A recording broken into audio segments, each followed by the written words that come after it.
What can it mean? The ability to perfect the physical and mental characteristics of every unborn child. To choose the gene. A Nazi-loving, racist, eugenicist, cyber-stalking little shit like this, no god. First it began with eugenics. He's in favour of eugenics. The fact that you're one of those retards who supports fucking eugenics.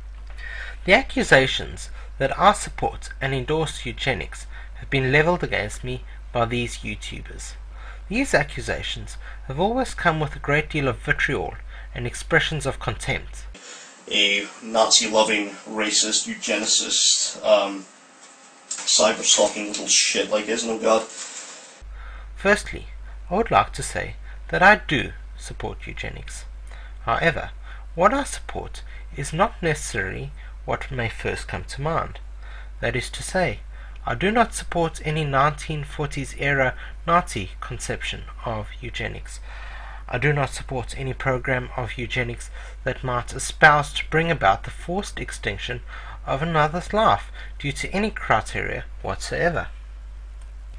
However, there are two means which I support where eugenics can be instituted without harming or extinguishing life. Firstly, through the screening of fetuses for potential abnormalities that any child may experience once born. I also support the concept that the fetus may electively then be aborted. This is an entirely benign form of eugenics, in which no harm is inflicted upon any person. Ironically, despite the opprobrium which my detractors express in relation to eugenics, this is something which society has chosen to censure in the UK, where some of those detractors do reside.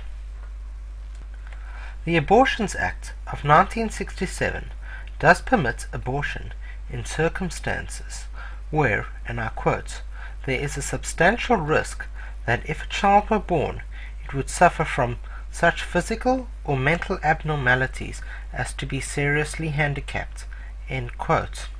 Secondly, through the use of IFV treatment in conjunction with pre-implantation genetic diagnosis.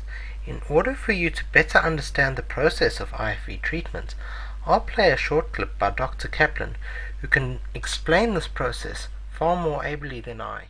In vitro fertilization is the placement of sperm and egg in the laboratory.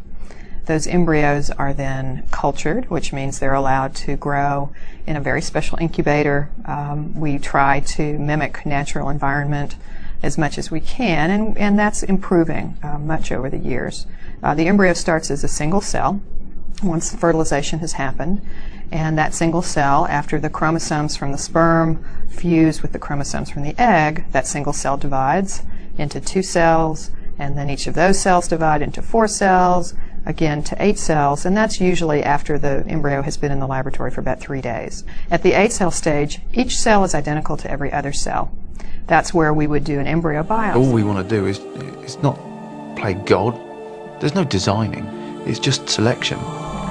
Pre-implantation genetic diagnosis, or PGD, is a technique used to identify embryos which have genetic defects prior to the implantation of the embryo in the uterus. PGD is used to establish whether a child would be born with muscular dystrophy, cystic fibrosis, or Down syndrome.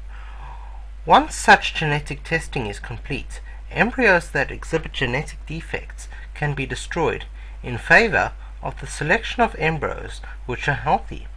This is an entirely benign form of eugenics where no harm is inflicted on any person. But what advantages can such forms of eugenics have for us, I hear you ask? Well, aside from the obvious benefits, in that less children would be born with serious genetic illnesses, the reduced strain on the healthcare system, and the potential to eradicate certain genetic diseases, there is the case of a young man called Zain Hashmi. Zain was born with a potentially fatal genetic blood disorder known as beta thalassemia. Zain's parents planned to use PGD in conjunction with tissue typing to establish whether the embryo would produce a child with a suitable tissue match in order for stem cells to be used from the newly born child's umbilical cord so that Zane would be able to receive a bone marrow transplant. In the UK, authorization for such techniques is given by the Human Fertilization and Embryology Authority.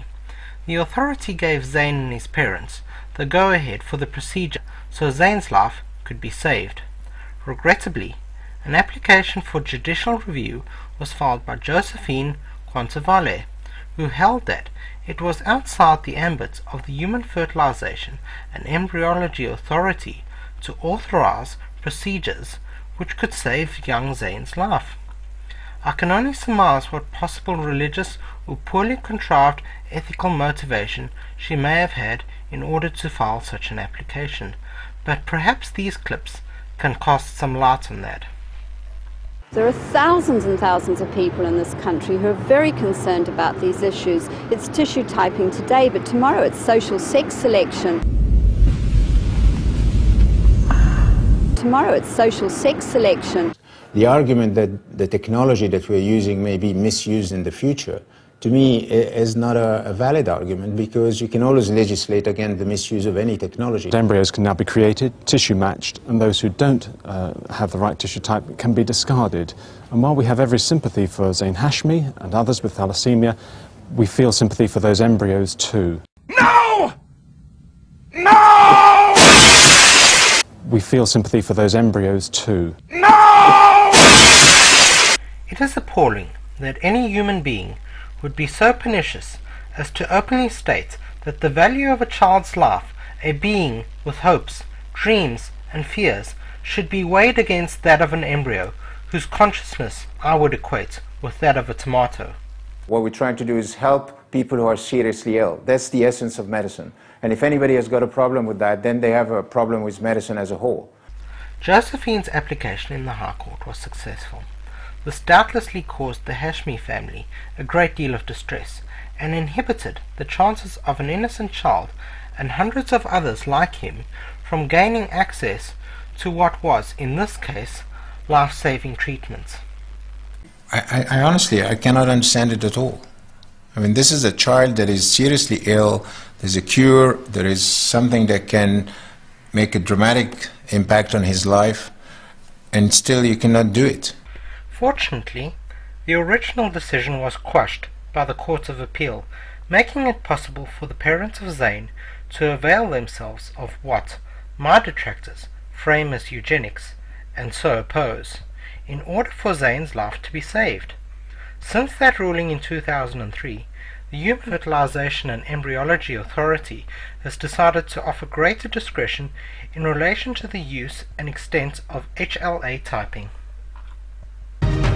Parents of a young boy who suffers from a serious blood condition are to be allowed to use genetic screening, which could transform his life. The Court of Appeal says the Hashmi family can try to create a sibling who could provide vital blood cells. At 6 o'clock, families get the go-ahead to create a baby to help sick children. The fertility watchdog relaxes its rules on embryo selection. I don't accept at all that this is a slippery slope. This is embryo selection for a very important medical reason. So, to my detractors, I offer you this. Eugenics is a reality in the UK. The relevant legislation has been accepted by Parliament and has undergone scrutiny in relation to whatever public opprobrium there may be regarding the law.